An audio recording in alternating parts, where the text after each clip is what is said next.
story you are about to see is true. The names have been changed to protect the innocent.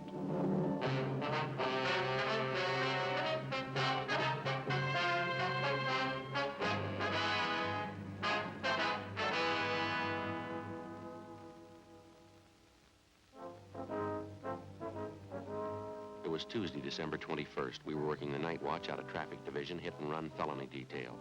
My partner's Frank Smith. The boss is Captain Calfee, Commander AID. My name's Friday. An elderly woman and her 9-year-old grandson had been struck down by a speeding truck. The woman was killed instantly. The hit-and-run driver escaped. We had to find him.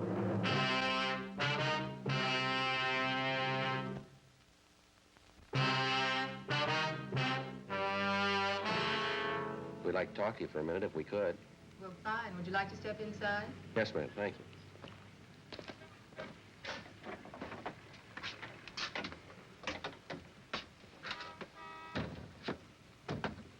One of the officers in the traffic car, ma'am, told us you were one of the people who saw the accident. Yes, that's right. Terrible thing. It was an old lady and her grandson, you know. Yes, ma'am. There's a few questions we'd like to ask you. It won't take us very long here. Did anybody get the license number, do you know, officer? I mean on that truck that ran them down? No, not that we know of. We understand the officers in the traffic car talked to you. You didn't see the number either, huh? No, I'm sorry I didn't. The whole thing happened so fast. It was all over before I knew what was going on. I saw the old lady and the little boy start to cross the street, then all of a sudden this truck seemed to come right out of nowhere. Ran them down, kept right on going. Were the woman and the little boy crossing with the lights, did you notice? Well, yes, they did. They were crossing with the green light. I remember because they stood on the curb a minute and waited for the light to turn green. Terrible thing. That truck deliberately went through that red light. Didn't even slow down. Uh-huh. Did you happen to get a look at the driver, ma'am? Well, I could see it was a man driving the truck, but it went by so fast I just got a flash. Couldn't tell you what the man looked like. Haven't any idea. About this truck that ran them down, do you think you'd know it if you ever saw it again? Well, I'm not sure. I think I might, yes. It was one of those delivery trucks, you know. I think you call it a panel truck. It was a light tan color all over, and there was black lettering on the side. Mm-hmm. Could you make out any of the lettering at all? Well, I think there were 3 or 4 words painted on the side, and I know one of them was bakery. I'm sure of that. Well, did you recognize what make of truck it was, ma'am, the year of the model? Well, it was a late model. I'm pretty sure of that. I think it was a Ford, one of those regular delivery trucks like some bakeries use. Anything else out of the ordinary you might have noticed about the truck, ma'am? Anything outstanding that might have caught your eye? No, I'm sorry, officer. That's about all I can tell you. How's the old lady, do you know, and the little boy? Could they tell anything? No, ma'am. The woman's dead. She was killed instantly. They've taken the youngster to Georgia Street Receiving Hospital. Afraid he's in pretty bad shape, too. How could anybody do such a thing? There just isn't any excuse for it. No excuse in the world. It was downright murder. Well, maybe that explains it. What? That's why he kept going.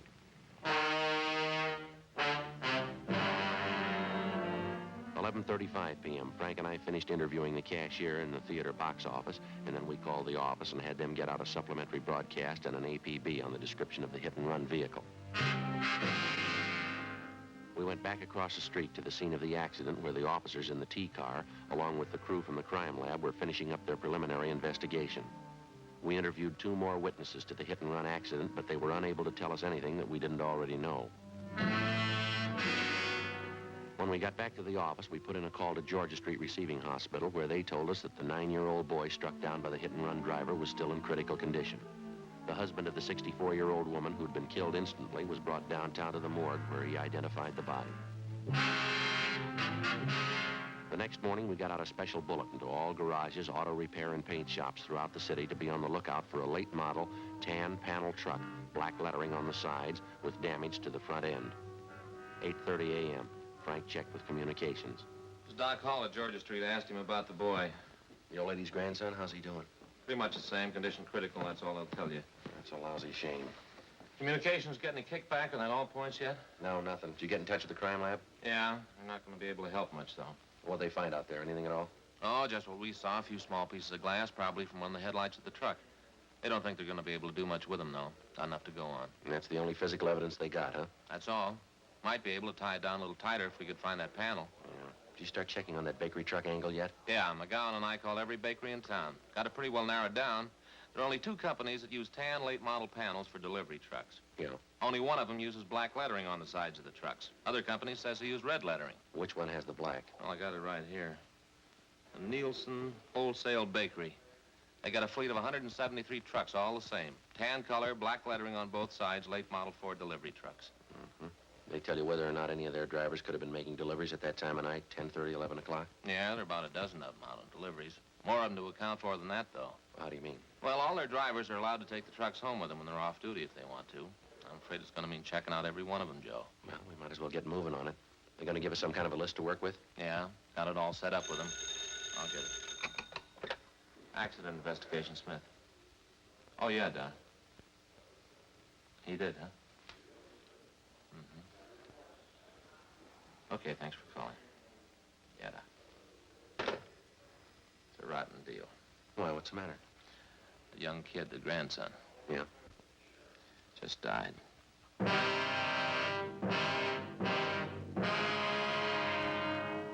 Many times and on many different occasions, the police officer has it proved to him that there can be very little difference between a crime of neglect and a crime that's been willfully premeditated. If you look at it closely enough, you can judge it for yourself. How much difference, for example, as far as moral guilt is concerned, is there between the following? Number one, a man who plans a killing, takes up a gun, finds his victim and shoots him to death. Or number two, the man who thinks he has to look out for no one's welfare but his own, gets behind the wheel of a car, disregards the ordinary rules of safety, and proceeds to commit homicide with a motor vehicle. Oftentimes, the crime masquerades under the guise of an accident. Morally, no matter how you spell it, it adds up to murder just as surely as if the person had taken a gun and shot his victim down. The way it looked to us, the hit-and-run killing of the elderly woman and her grandson was a prime example. Wednesday, December 22nd, Frank and I began checking out the delivery trucks owned by Nielsen's Wholesale Bakery. Late that afternoon, we located one of the trucks with recent damage to the front end. We checked and found the driver's name was Arthur V. Singer. We drove out to his home to interview him. No, I wasn't working last night, officer. I was off. What's it all about? Did you spend the night at home, Mr. Singer, or were you out? I was home part of the time. After dinner, I went downtown, did a little bowling. Our neighborhood team bowls every Tuesday night. Where's that, sir? The place downtown, it's on West 7th. We got a pretty good team. Did you drive down, Singer, or did you take the bus? No, I drove down. Had the company truck with me. They let us use them when we're off duty. We pay for the gas. Did you drive down by yourself, or was there someone else with you? No, I was alone. The other boys had their cars. When'd you leave the bowling alley, you remember? Oh, about 10:15, I'd say. How'd you drive home, Singer? I mean, what route did you take? I drove straight out West 7. Got to Coronado. Came over Coronado to the house here. What do you want to know? What time did you get home? About 11:15. Say, this wouldn't be about that little scrape I had last night, would it? What was that? Oh, down at 7th and Grandview, right by MacArthur Park there. An old guy in the car ahead, he stopped fast right in front of me. Didn't even signal. That right? Yeah, almost plowed right into him. Lucky I was watching, slammed on the brakes, turned in toward the curb. You should have seen it. I clipped the headlight and the right fender off against a telephone pole. Had to take the truck in this morning, get it fixed up. There any witnesses to this accident you had, Singer? Yeah, half a dozen people saw it. Did you get any names and addresses? Well, no, I didn't. I was so teed off about the whole thing, I guess I didn't think about it. Is there anyone at all we can check with? Anybody to corroborate your story? Just the old guy in that car. Sure was a lousy driver. I really chewed him out. You get his name and address? Well, no, but I took down his license number. I wasn't going to pay for the damages. He admitted it was his fault. I see. Do you mind giving us that license number? Well, no, if I can find it. I wrote it down on the back of an old envelope, and I thought I put it in my jacket, but when I looked this morning, it wasn't there. It's around someplace, though. I'll check around again before I leave for work. It's bound to turn up. I'd like to have you look for it right away, Singer. It's pretty important. Look, I don't think I get it, officer. What's this all about, anyway? Preliminary investigation. You want to see if you can find that number for us? Well, why? What's it have to do with an investigation? I didn't do anything. That old man, it was his fault. A bakery truck was involved in a serious accident last night, same kind you were driving. Afraid you're going to need an alibi, Singer. An alibi? I don't know what you mean. Why do I have to have an alibi? Well, you just take my word for it. You need one. Well, why do I need one? 2 reasons, mister. Yeah? A 9-year-old boy and his grandmother.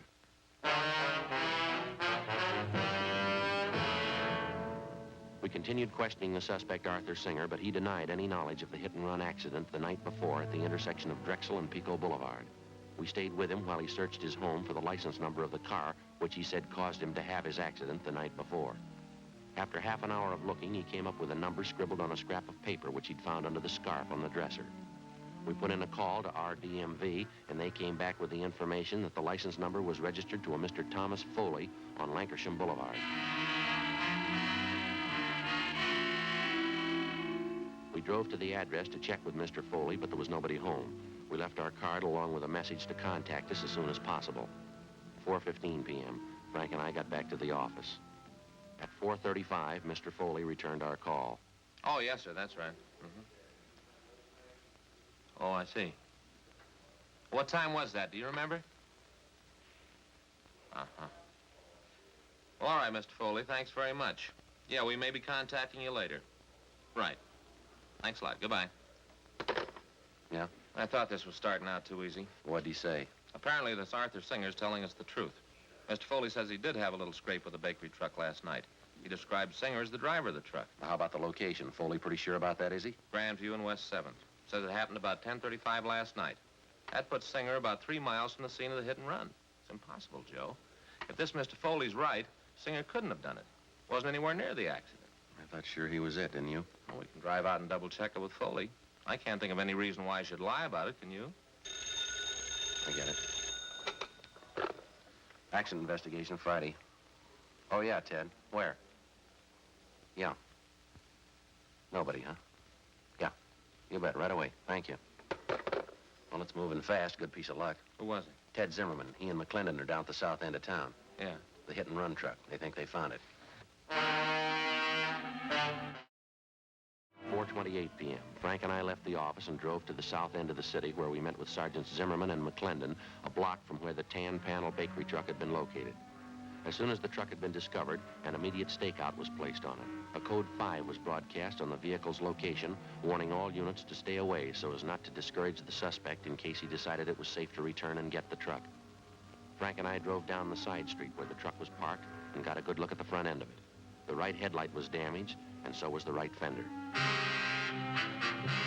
While Zimmerman and McClendon remained on stakeout, Frank and I contacted the Nielsen Bakery people again, gave them the number of the truck, and they traced down the driver's name for us. He was listed as Daniel Miller. He'd been employed by the bakery for the past 3 years, and he had a good record. 5:30 p.m. We checked at his home address, but his wife told us he wasn't there. She said that besides driving a truck for the bakery, he also had a part-time job at night. He worked as a counterman at a small coffee shop on Wilshire Boulevard. We drove out to the coffee shop and interviewed him on the job. No, I'm sorry. I don't know where the truck is. I wish I did. What happened, Miller? Was it stolen? No, not exactly. A fella comes in here quite a bit. His name's Paul. He's a good customer. He borrowed the truck from me last night. Said he'd only be gone an hour, and I haven't seen him since. Where does this man live, this friend of yours, Paul? Well, to tell the truth, I don't know. He's a good customer. He comes in quite a bit at night when I'm working. I've got to know him pretty well. He asked to borrow the truck for an hour. Didn't think much about it. I let him have it, and I haven't seen him since. Is anything wrong? What's this Paul's last name, do you know? No, I guess I don't. Never thought to ask, as a matter of fact. Guess I never had any reason to. About what time was it last night when you loaned him the truck? A little after 8 o'clock, I think it was. He said he wanted to take his television set to a guy he knew and get it fixed. He told me to be back at 10 o'clock at the latest. You don't know where this man lives? You have no idea how to get in touch with him? No, I guess I don't, Sergeant. Why? You in the habit of lending the truck to strangers? No, not usually. What's your beef anyway? What's it all about? What are your hours here at the coffee shop, Miller? When do you check in for work and when do you leave? I check in at 7 o'clock. I go straight 5 hours to midnight. That's when we close up at midnight. You worked that shift last night, did you? 7 p.m. straight through to midnight? That's right. Monday through Saturday, 6 days a week. That's the schedule. Just a part-time job for me, you know. Extra dough. My regular job's driving the truck for the bakery. I see. Was anyone around last night when your friend Paul came in to borrow the truck? Another customer, waitress, somebody we could double-check with? Well, there was a couple of other customers in the place. I don't know who they were, though. Why do you have to double-check anyway? I haven't done anything. I loaned Paul the truck, that's all. Have you got any way at all of proving you were here from 7 to 12 last night? Well, there must have been some customers you waited on, you remember? Sure, at least half a dozen. They'll tell you I was here. We'd like to have the names and addresses if you don't mind, Miller. Yeah. Excuse me a second. I gotta wait on a customer. Sure, go ahead. Hi, Danny. Missed you last night. Hi, Fred. What do you have? Oh, some coffee and a raisin pie. How's it going? Pretty good. Pretty good.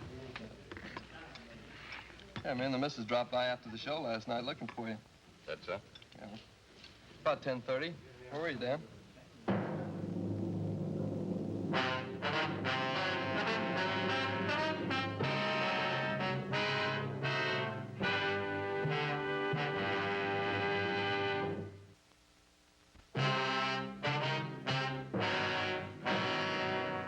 .15 p.m., Wednesday, December 22nd. We continued questioning the hit-and-run suspect, Daniel Miller, for a full hour, but he seemed to be unable to account for his time the previous night. His first story was that he'd been on duty behind the counter in the coffee shop without a break between the hours of 7 p.m. and midnight. Then, after the customer entered and disclosed that he was in the coffee shop at 10:30 the night before and that Miller was nowhere about, the suspect switched his story. He said he thought that he had left the coffee shop briefly for about 15 minutes between 10:30 and 10:45 p.m. to run down the street to a hotel to say goodbye to some friends of his who were leaving for New York. We checked the hotel, but they didn't know Miller, and they hadn't seen him the night before. They were sure of it. The questioning of the suspect continued, but he made little or no sense at all. Apparently, he was piling up lie after lie in an effort to cover his tracks before and after the hit-and-run murder the night before. 7:48 p.m. Frank and I pulled Miller off the job at the coffee shop and took him downtown to the office. I'm telling you it's the truth. I wasn't in that truck last night. I wasn't in an accident. I don't know what you're talking about. And give us something to go on, Miller. You've handed us 3 different stories so far. Not one of them strong enough to hold water. I'm telling you the truth. What are you trying to hang this on me for? I didn't have a wreck and I didn't kill anybody. Why are you picking on me? Because you don't make sense, mister. You're trying to sell us a story and you haven't got an ounce of proof to back it up. That bakery truck you're responsible for is the same truck that killed that old woman and the little boy. Now, you either come up with a solid story we can check on or you're going to be resting your back in Maine jail. Listen, call Bill Jackson. He's a good customer. He was in last night, I think. He'll tell you. Go ahead and call him. He'll back up what I say. What's his number, do you know? Yeah, I got it right here in my wallet. Bill will tell you. Here it is. Hollywood 08121. Okay, thanks.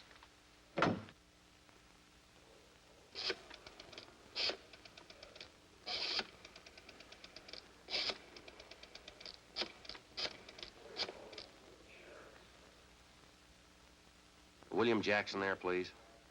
Yes, ma'am, it's important. All right. Yes, well, all right, then. Will you have him call Michigan 5211? Yes, ma'am, that's right. That's extension 2885. Right, thank you. He's busy. He'll call back in a minute. He'll tell you the truth. I was in the coffee shop all night. Just those couple of minutes, I ran down to the hotel to say goodbye to those friends of mine. That's the only time I left the place. How come you didn't tell us that to begin with, Miller? You say you got nothing to hide. Why do you have to hand us 3 different stories? Which one are we supposed to believe? I got nervous, that's all. When you first came in and started to ask questions, I didn't know what it was all about. I didn't know there was any trouble. I just loaned the truck to this guy Paul as a favor. How'd I know what he was going to do, getting himself in a jam like that? Try and look at it from where we stand, Miller. You loan out your truck to a man. You don't know his last name. You don't know where he lives. You say he must have been driving that truck when the old lady and the boy were killed. Sure, he must have been driving it. I wasn't. I was back at the coffee shop. I was there till midnight. All right, then you prove it to us. If you know the man well enough to loan him the truck, you ought to be able to find him. There you are. Must be Bill Jackson. He'll tell you. Go ahead. See what he says. Accident investigation, Friday. Oh, yeah. Yeah, Mr. Jackson, this is Sergeant Friday. Yes, sir. Uh-huh. I wonder if you tell me if you know a Daniel Miller. Miller, yeah. Well, when's the last time you saw him? Would you remember? I see. The place where he works, the coffee shop? Yeah, well, were you there last night by any chance? Did you see Miller in there? You're sure? Uh-huh. Yes, sir, I see. No, thanks, no. That's all for now. We'll contact you later on. Yes, sir. Thank you. Bye. He told you, didn't he? Is that enough for you? He says he hasn't been in the coffee shop for 3 days.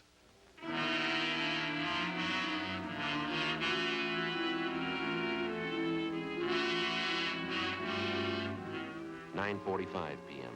Our interrogation of the hit-and-run suspect Daniel Miller went on. At his suggestion, we called a half a dozen people who we figured might substantiate his alibi, but none of them were able to. Miller continued to deny any knowledge of the hit-and-run killing, but he still couldn't account for his whereabouts at the exact hour that the 9-year-old boy and his grandmother were run down. The time element especially didn't work in his favor. Nothing worked in his favor. 11:30 p.m. Frank and I took Daniel Miller over to the main jail where he was booked in on suspicion of 480 V.C. The following afternoon, his lawyer obtained a writ and he was released from custody. The writ was returnable in 5 days. He came immediately to the office to plead with Frank and me to help him find Paul, the man who'd borrowed his truck, and thus clear himself. We took him up on it. Either way, we figured we'd get to the bottom of it. If Miller dreamed up the character Paul to escape blame for the hit-and-run killing, we were bound to find out sooner or later. If Miller was telling the truth, and we had little reason to believe he was, and a man named Paul had borrowed the truck the night of the hit-and-run killing, we were bound to find that out, too. In any event, we had to investigate. It's the job of the police officer to prove guilt or innocence, not guilt alone. 2 days passed, and then another 2. The Monday following the Christmas weekend, we were ready to call a halt. Well, I don't know what else we can do. I think we've given him enough time, don't you? Well, the deeper we get into it, the more it looks like Miller's our man. I still can't make up my mind. Why do you have to be stubborn about it, Joe? We checked every possible angle on his story. We still haven't got an ounce of proof this guy Paul he talks about even exists. We can't string along with Miller forever. Yeah, I suppose you're right. We've given him a square enough break on it, haven't we? I still got that queer hunch, though. It's possible he might be telling us the truth. Look, we've gone 4 straight days on it. We haven't come across one lead to back up his story. Too much for me. I can't buy it. Sergeant? Oh, hi, Miller. How are you? Okay, glad to see you. Well, we've been looking for your friend, Miller, and we still haven't found a trace of him. That's why I came down to see you. A friend of mine called me this morning. He knows this guy, Paul, I told you about. He said he saw him last night, going to a hotel down on South Flower. How come we haven't heard from this friend of yours before? We checked through twice on the list of everybody you know. This fellow's been out of town. Just got back yesterday. When he heard about the jam I was in, he called me about seeing Paul. Mm-hmm. This hotel Paul was supposed to have been seen going into. You got the address, have you? Yeah, it's over on South Flower, right near 12th. You want to go over there with me right now? This friend of mine wouldn't kid me. Paul must be there. You're sure about that, are you? He must be. I'll bet a month's pay on it. You might be low, mister. What? Stands to cost you a lot more than that.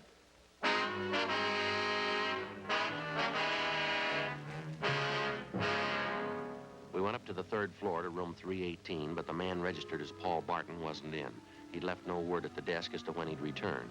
We sent Miller home and told him to wait for our call. Frank and I went on stakeout at the hotel. At 7:25 that night, Paul Barton returned to his room and we began questioning him. He showed no signs of being upset. His answers were quick, straightforward, and they seemed to make sense. The interview went on, a half hour, an hour, and Barton began to grow nervous. He contradicted himself. Big holes began to show up in his story as to how and where he'd spent his time the night of the hit-and-run killing.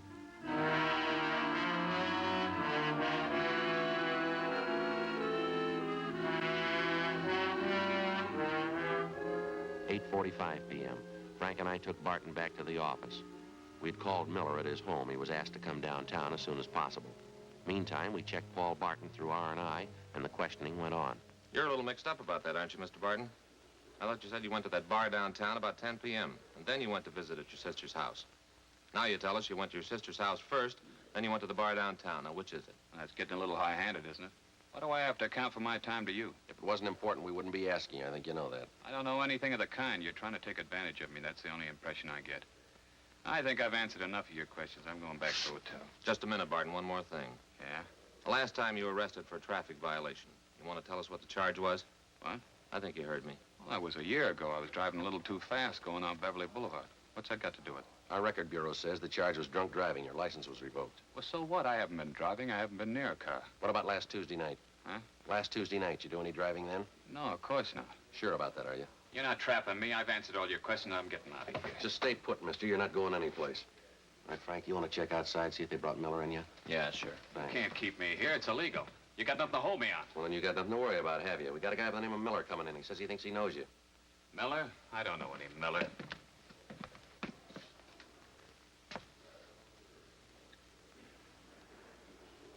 Nice going, Paul. Where you been?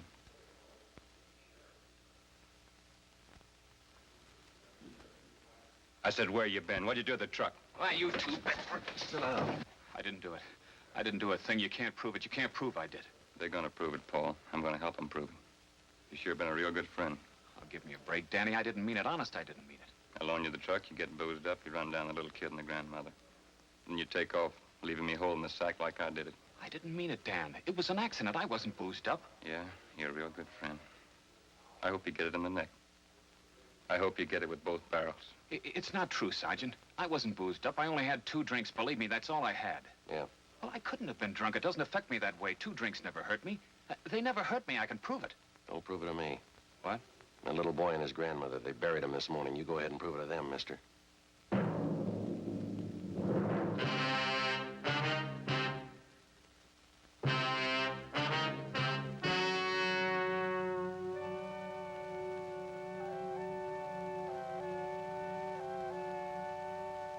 On February 28th, trial was held in Department 87, Superior Court of the State of California, in and for the County of Los Angeles.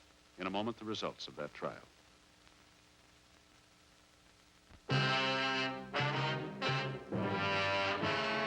The suspect was tried and convicted of violation of the State Vehicle Code, Section 480, a hit-and-run felony, which is punishable by imprisonment in the state penitentiary for not less than 1 nor more than 5 years.